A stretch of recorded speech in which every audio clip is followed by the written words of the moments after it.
February 12th. Yeah, February 12th, 2012. Um, I had an interesting experience this morning. They're all interesting.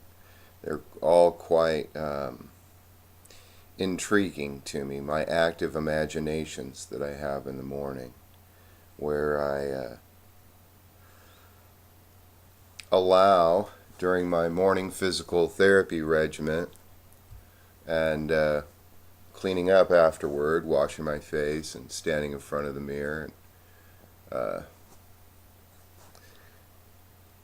I allow certain aspects of my being that are rumbling around inside to express themselves, to characterize themselves, or give characterization to themselves through their expression. The key part here is expression. I don't necessarily. I realized years ago that it can be very telling as to a person's intent by what verbs they use, what action words they use. And I came across, as I sat down this morning, reading some more of my Wikipedia topics, the topic of ontology talks about how some people describe well, ontology is basically the study of being. You know, what is our being? And they bring up nouns. I'm trying to find it right here.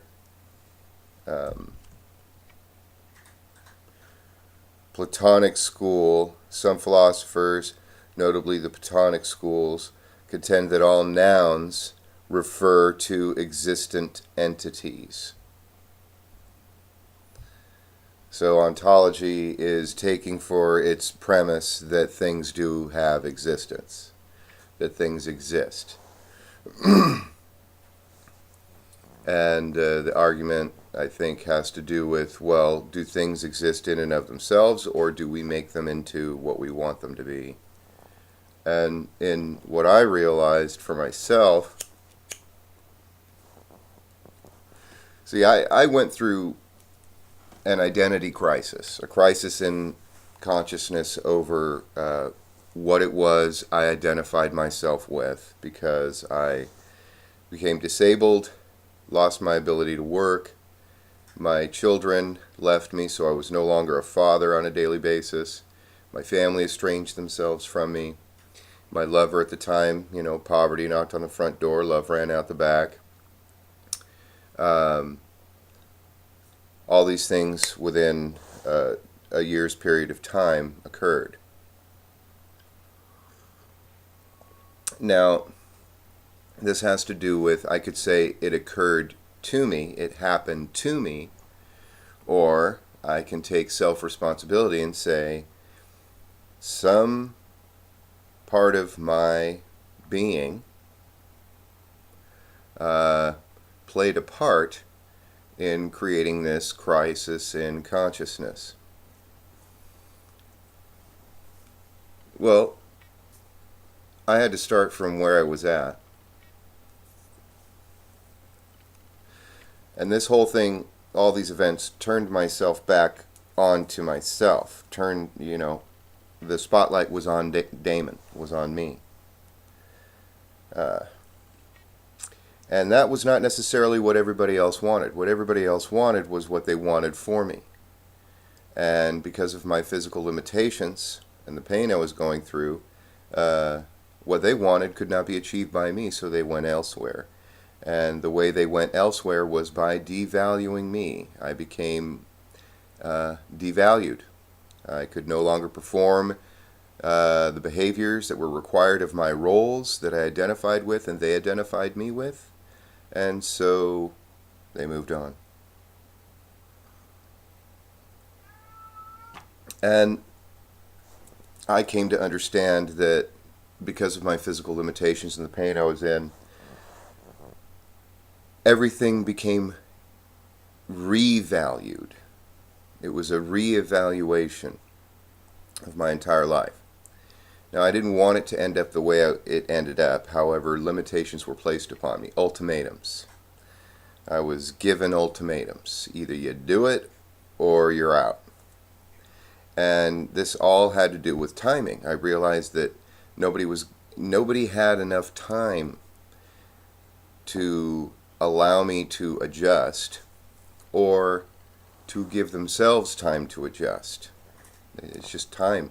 Time played an important role in how all these things came about and unfolded. But this morning, it's always interesting to objectify yourself through allowing personifications to arise that wouldn't, when we're out in public, we behave a certain way. When we're by ourselves, we have certain behaviors.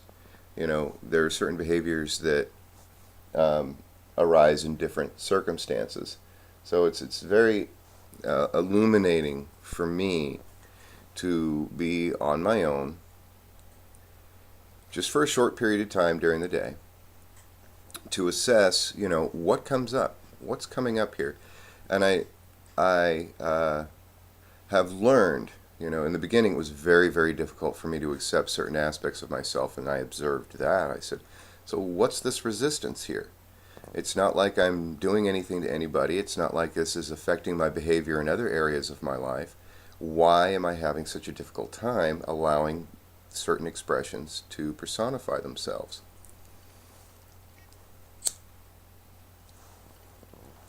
And as I continued the act of imagination, I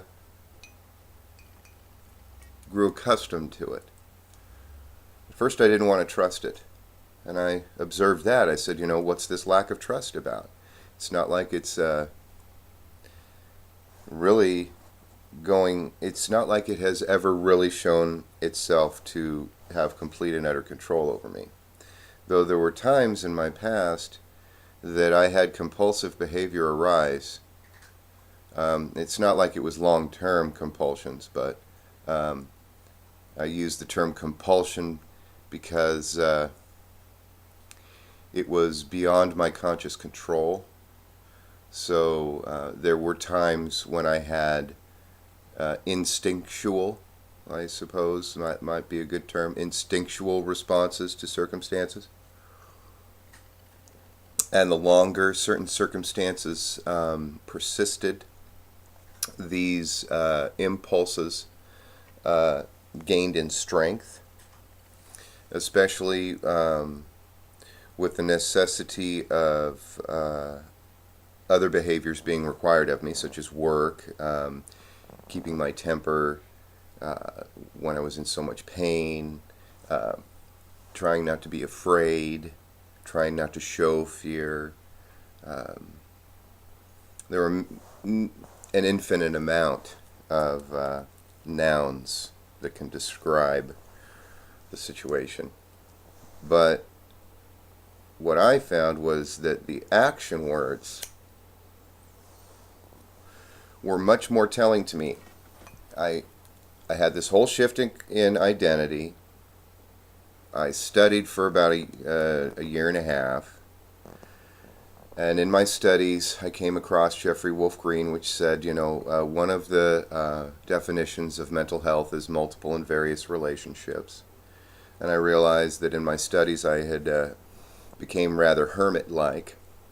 So I chose to go to coffee shops and just meet random people. And I realized what naturally arose was that in order to relate to people, it was necessary for me to understand the intent, the action words. Where were they going? Why were they going there? What was their valuation? And I could get their valuation not from the nouns, not how they termed things, but how they put those things into action. How they, some things were given a great deal of action words, verbs, and others. It became very telling to me. Not exactly, I don't know enough about English. I would really like to go back to school and get. I was looking on television. Education is really important right now in the national spotlight.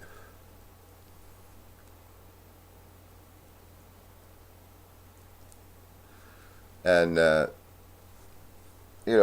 the basic English and math is always, wonderful, necessary. It's been a while for the math, and I just like to go do that. Now that I got a vehicle, I think about it. But I'm just so damn broke. I'm still paying back. Paying back. I'm still digesting, having been so buying a dryer. I paid off what I owed. It's just that my monthly budget is still really tight. I think next month I'm just going to have to forego my supplement regimen that I take every month and just go without my supplements, which is not bad. It's good to go off of all your vitamins and everything for a few weeks on a regular basis. Get your body back to normal.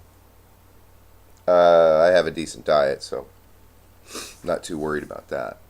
Just basically having the energy and the inspiration, the excitement and the vitality that vitamins give me to do my physical therapy. That's my physical therapy has become a tremendous engine that burns the excess energy in a productive manner for me.